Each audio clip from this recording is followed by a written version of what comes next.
जय हिंद। आप सभी का स्वागत है आज के एक नई वीडियो में। फ्रेंड्स, हम लोग यूपी ट्रिपल एससी के आने वाले एग्जाम के लिए यूपी जीके और कंप्यूटर के प्रैक्टिस सेट को कवर कर रहे हैं और आज इसका प्रैक्टिस सेट नंबर 15 है। अभी तक 14 प्रैक्टिस सेट हम लोगों ने कर लिया है। अगर आपने नहीं देखा है तो प्लेलिस्ट में जाकर 1 बाय 1 करके प्रैक्टिस सेट को आप लोग सॉल्व कर सकते हैं। तो फ्रेंड्स, आज आपके कितने मार्क्स बन रहे हैं इस प्रैक्टिस सेट में, आप लोग कमेंट बॉक्स में जरूर कमेंट करिएगा और अपना रफ और पेन लेकर बैठ जाइए। आपको जो आंसर अप्रोप्रिएट लगे उस आंसर पर आप टिक करते रहिए और लास्ट में आपको काट पीट के बताना है कितने नंबर आपके बन रहे हैं। तो आज के इस सेगमेंट में यूपी जीके और कंप्यूटर के बिल्कुल नए प्रश्न लिए गए हैं और खतरनाक प्रश्न हैं, इसलिए बिल्कुल सूझबूझ के साथ आंसर दीजिएगा और इसको आप रियल टेस्ट मान के सॉल्व करिएगा, ठीक है। और जो लोग लगातार क्लास को वॉच कर रहे होंगे, लाइव टेस्ट वगैरह दिए होंगे, तो इस क्वेश्चन को वो इजीली सॉल्व कर ले जाएंगे। तो चलिए हम लोग स्टार्ट करते हैं आज की वीडियो को। और फ्रेंड्स, अगर आप लोग चैनल पर पहली बार आए हैं, चैनल को जरूर सब्सक्राइब कर लीजिएगा, साथ ही साथ बेल आइकन को भी प्रेस कर लीजिएगा ताकि जब भी वीडियो अपलोड करें सबसे पहले इसका नोटिफिकेशन आपको मिल जाए। और यहाँ पर फ्रेंड्स, टेलीग्राम का लिंक वीडियो के डिस्क्रिप्शन बॉक्स में दिया गया है, टेलीग्राम को ज्वाइन कर लीजिए। वहाँ पर जितनी पीडीएफ वगैरह होती हैं, जो भी इन्फॉर्मेशन होती है, सबसे पहले अपडेट कर दिया जाता है। तो चलिए हम लोग स्टार्ट करते हैं आज की वीडियो को और सबसे पहले सॉल्व करेंगे यूपी जीके को, ठीक है। यूपी जीके के सॉल्व करेंगे सभी प्रश्नों को और इसको आप रियल टेस्ट मान के सॉल्व करिए। अपना रफ और पेन लेकर बैठ जाइए और वीडियो को पॉज कर दीजिएगा। जो आंसर आपको अप्रोप्रिएट लगे उसका आंसर आप लोग बिल्कुल ईमानदारी के साथ दीजिएगा। तो चलिए श्री गणेश करते हैं। सबसे पहला क्वेश्चन है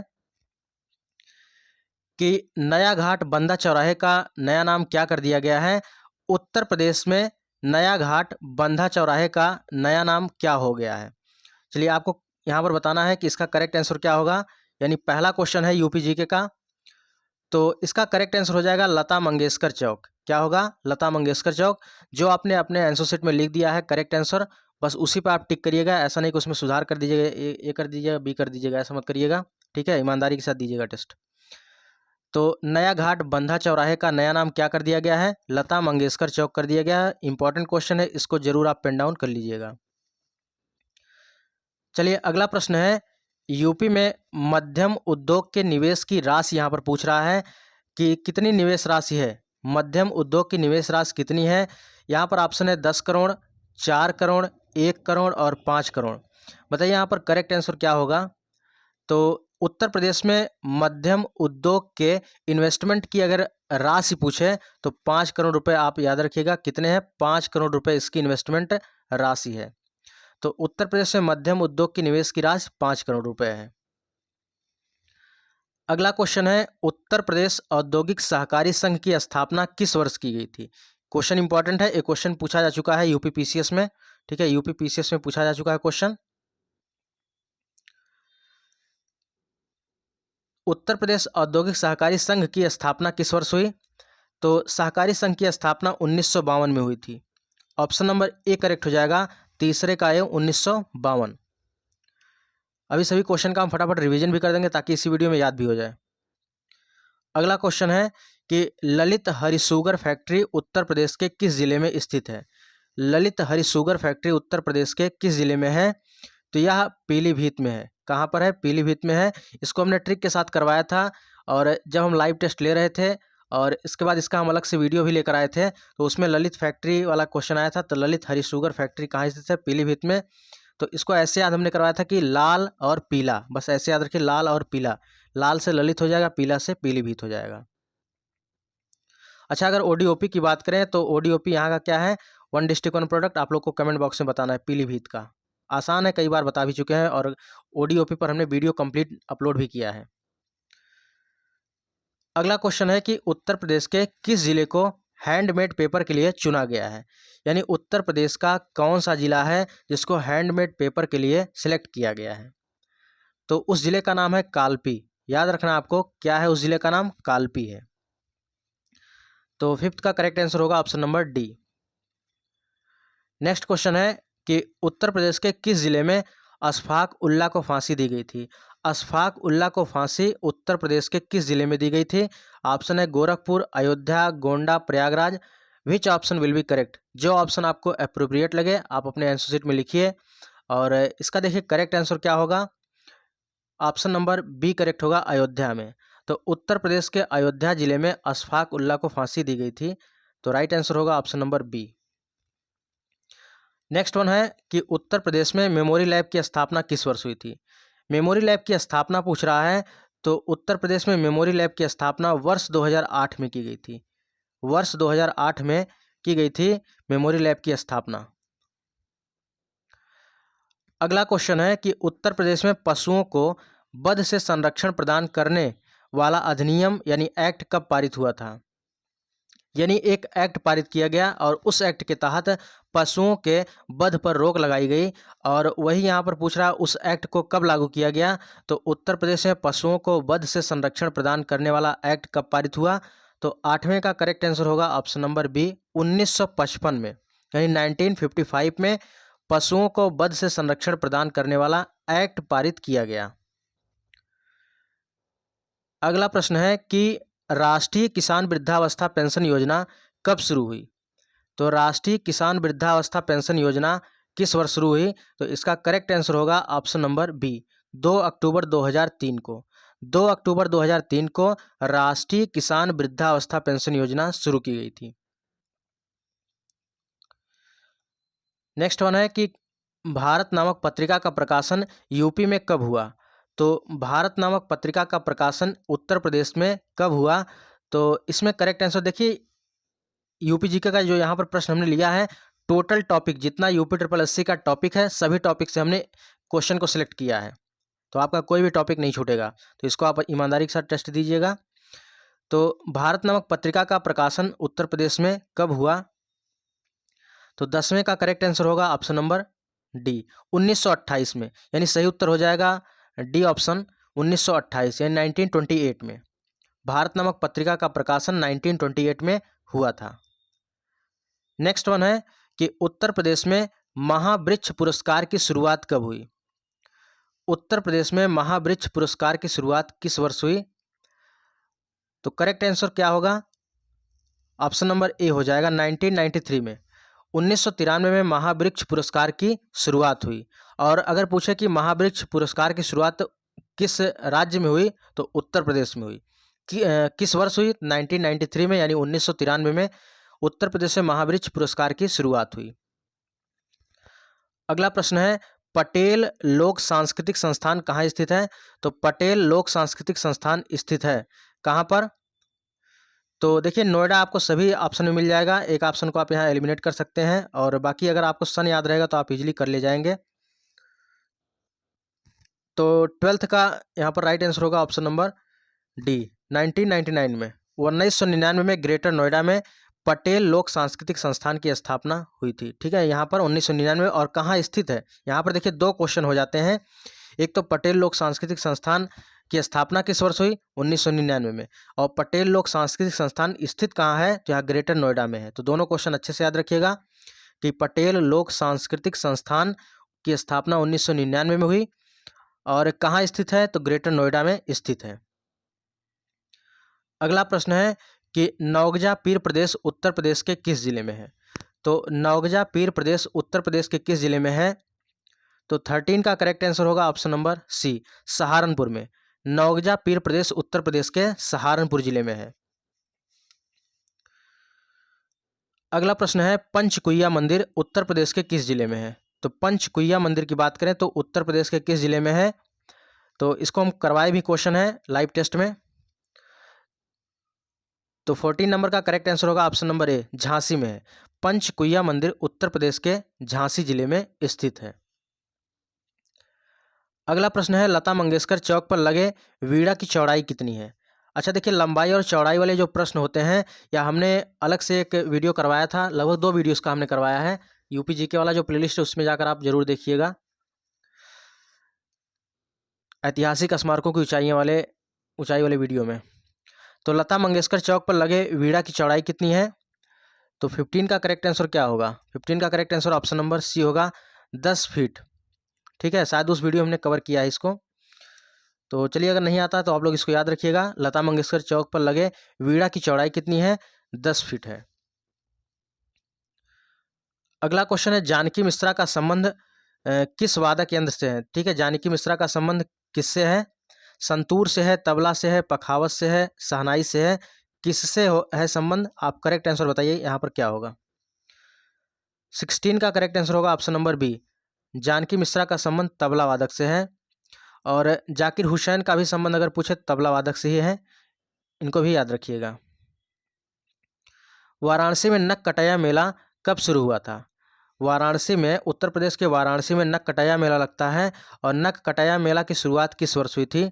तो 17 का करेक्ट आंसर होगा ऑप्शन नंबर सी, 1867 में। कब हुई थी? 1867 में वाराणसी में नक कटाया मेला की शुरुआत हुई थी। अगला प्रश्न है कि वेलका और वावेल कहाँ स्थित है? तो वेलका और वावेल स्थित हैं। 18 का राइट आंसर होगा ऑप्शन नंबर ए, सहारनपुर में। वेलका और वावेल कहाँ स्थित है? सहारनपुर में है। नेक्स्ट है, वर्ष 2024 में उत्तर प्रदेश में किसे पद्मश्री से सम्मानित किया गया?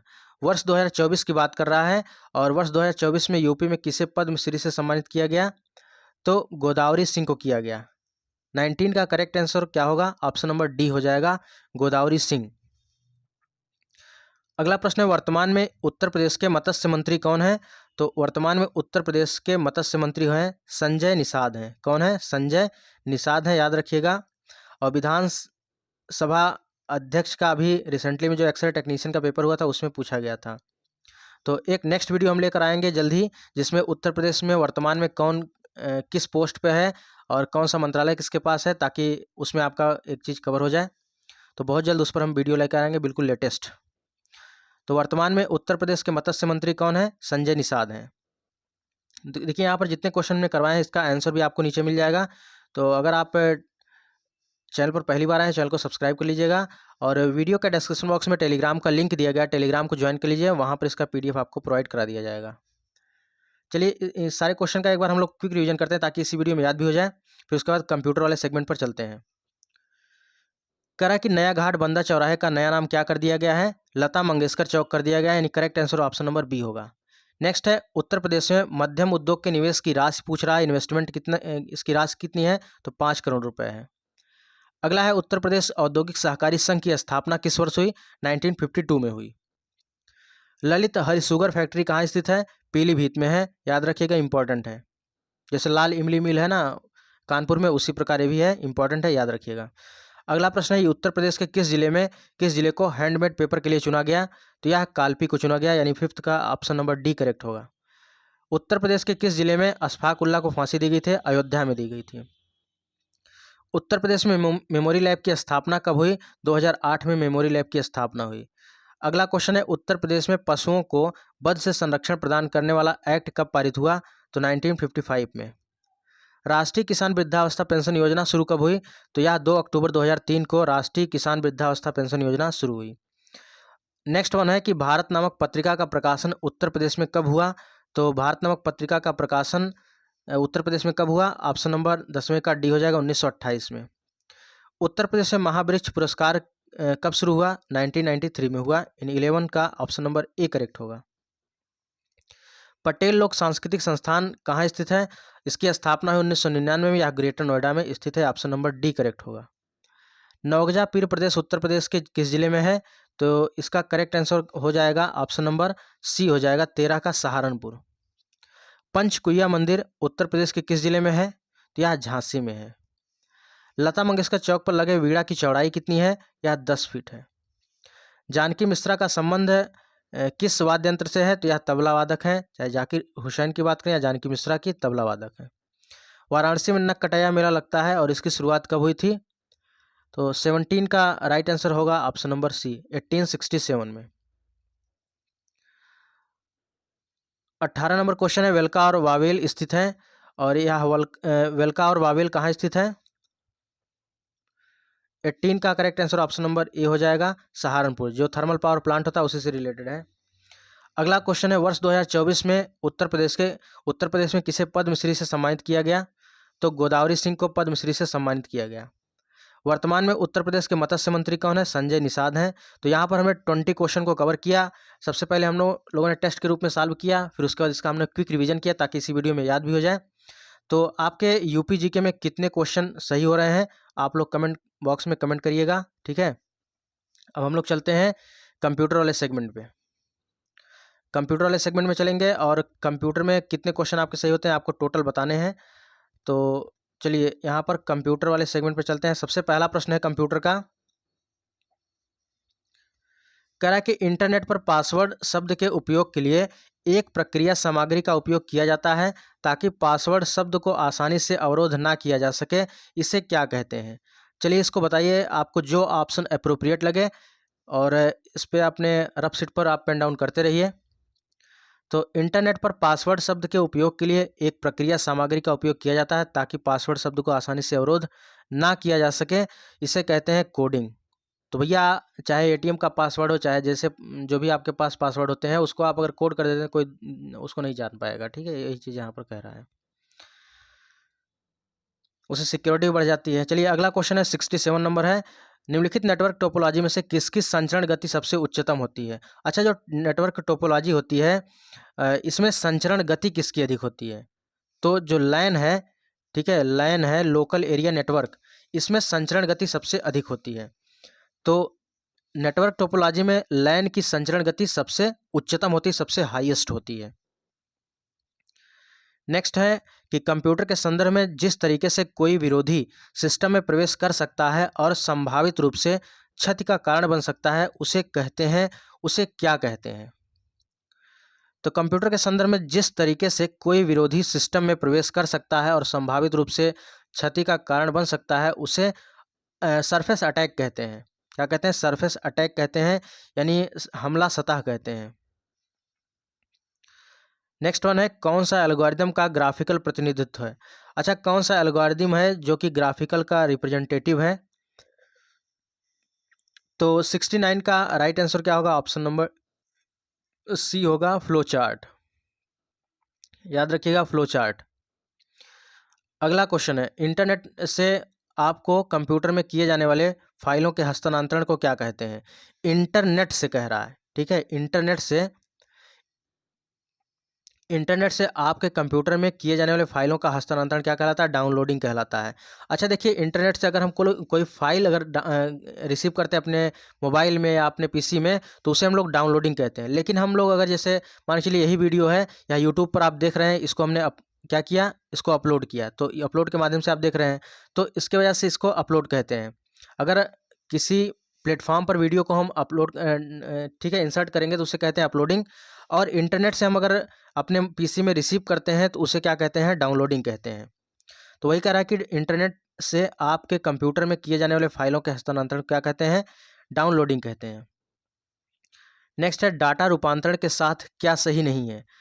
आपको बताना है कि यहाँ पर 4 ऑप्शन है, ऑप्शन को आप पढ़िए और जो ऑप्शन अप्रोप्रिएट लगे उसको बताइए यहाँ पर करेक्ट आंसर क्या है। डाटा रूपांतरण के साथ क्या सही नहीं है? पहला कह रहा है, एक संस्करण से दूसरे संस्करण में अनुवाद। ठीक है, तो एक संस्करण से दूसरे संस्करण में अनुवाद निश्चित रूप से कर सकते हैं। कह रहा है कि यहाँ पर कौन सा सही नहीं है। अच्छा, दूसरा देखते हैं, लिगेसी सिस्टम से डेटा प्राप्त करना। ठीक है, ये तो दूसरे मॉडल से डेटा प्राप्त करना या मानक सूचित कार्यक्रम का उपयोग करना। ठीक है, तो इसमें कौन सा नहीं है ये पूछ रहा है। तो पहला हो जाएगा, एक संस्करण से दूसरे संस्करण में अनुवाद करना, ये चीज़ यहाँ डेटा रूपांतरण में नहीं है। तो ऑप्शन नंबर ए करेक्ट हो जाएगा, आप लोग लगा लीजिएगा। अगला प्रश्न है, कंप्यूटर प्रणाली में, कंप्यूटर सिस्टम में सीडी रोम द्वारा क्या दर्शाया जाता है? तो सीडी रोम द्वारा दर्शाया जाता है ऑप्टिकल डिस्क। सीडी रोम द्वारा ऑप्टिकल डिस्क को दर्शाया जाता है। नेक्स्ट है कि किसी नार गेट को सार्वभौमिक लॉजिक गेट कहा जाता है, क्यों कहा जाता है? यही यहाँ पर पूछ रहा है, क्यों कहा जाता है? तो 73 का 1 हो जाएगा। इसका उपयोग किसी अन्य प्रकार के गेट की आवश्यकता के बिना किया जाता है, इसलिए इसे नार गेट को सार्वभौमिक गेट कहा जाता है। नेक्स्ट है, इनमें से कौन सा यंत्र कंप्यूटर के लिए एक इनपुट तथा आउटपुट उपकरण दोनों की भांति कार्य करता है? तो मॉडेम है जो इनपुट और आउटपुट दोनों उपकरणों की तरह काम करता है। ये क्वेश्चन याद रखिएगा, इंपॉर्टेंट है, कई बार पूछा गया है। अगला प्रश्न है, किसी संसाधक द्वारा प्रति सेकंड की जा सकने वाली संक्रियाओं की संख्या का निर्धारण किसके द्वारा किया जाता है? इसे मेगाहर्ट्ज या गीगाहर्ट्ज में व्यक्त किया जाता है। एक संसाधक प्रति सेकंड की जाने यहाँ पर संक्रियाओं की संख्या का निर्धारण, तो 75 का ए हो जाएगा, क्लॉक स्पीड द्वारा। अगला क्वेश्चन है, स्प्रेडशीट में जटिल गणनाओं को सेट करने का एक आसान तरीका क्या है? तो स्प्रेडशीट में जटिल गणनाएं हैं, अगर कॉम्प्लेक्स कैलकुलेशन है, उसको करने के लिए, आसान तरीके से करने के लिए किसका यूज करते हैं? तो 76 का ऑप्शन नंबर डी हो जाएगा, फंक्शंस का यूज करते हैं। नेक्स्ट है कंप्यूटर की दूसरी पीढ़ी किस पर आधारित है? देखिए, अगर पहली पीढ़ी की बात करें, यह निर्वात ट्यूब पर आधारित है। ठीक है, निर्वात ट्यूब पर। अगर इसके समय की बात करें 1942 से 1955, और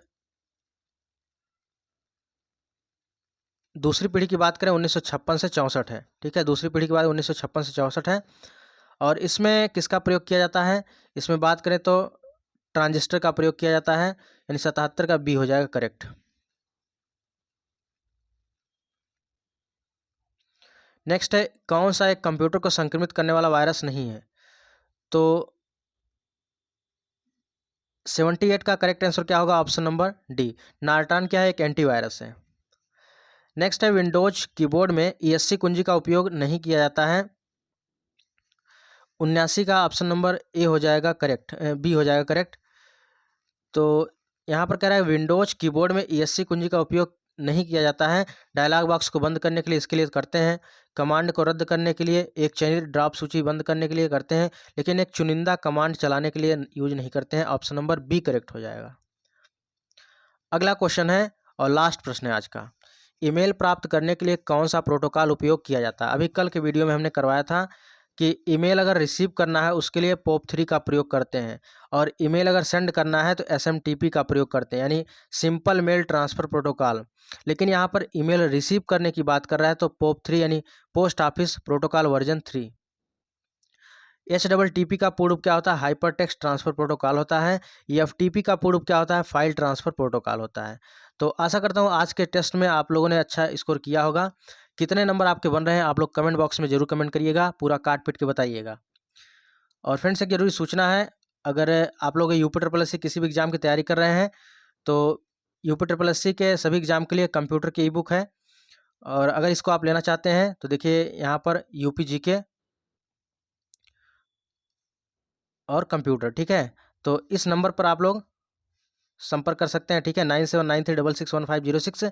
इस पर आप व्हाट्सएप करिएगा जो भी बुक आपको चाहिए, या तो UPGK या UP कंप्यूटर, जो भी, अगर दोनों चाहिए या तीनों चाहिए। ठीक है, आप लोग कमेंट यहाँ पर इस नंबर पर आप लोग व्हाट्सएप कर दीजिएगा। ठीक है, वहाँ पर सारा डिटेल में बता दीजिएगा कैसे आपको रिसीव होगी बुक।